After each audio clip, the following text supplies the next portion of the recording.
What has Sonam Wangchuk done to deserve this treatment? Sonam Wangchuk was arrested, he was detained, NSA was slapped on him, his license was cancelled, and he shifted away from his home base in Ladakh to Jodhpur. In modern day, building narrative, propagating narrative, and winning that narrative war is half the war won. Three main issues that I want to speak about. Number one, that is monopoly over violence. Number two is information vacuum.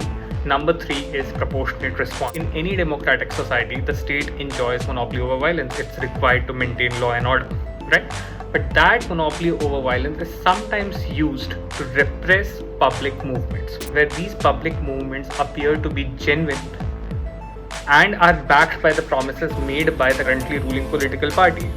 It incites mistrust in the government. It incites deeper resentment in the government. And Sonam Wangchuk has been protesting for this cause for several years now, peacefully I might add.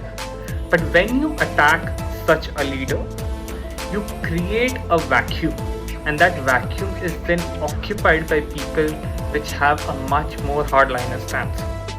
Now I understand, like, it's a sensitive area. The government might have its own reservations on why it does not want to grant statehood to Ladakh. But here comes my second point, that is information vacuum. If you create a vacuum where you're not supplying information through rightful and truthful sources, that vacuum will be occupied by people with their own propaganda. At worst, it could be taken up and hijacked by your enemy to run its own propaganda. Government still hasn't come up with any sort of justification. We saw that in Operation Sindoor. After the brilliance of our armed forces, the thing that we were lacking was communication. To a point that even after a successful operation, the world around was filled with information vacuum because they didn't have access to our armed forces and Ministry of Defense for regular fact-checked, verified information, and that is when the propaganda took over. So that's point number two. And point number three is proportionality of response.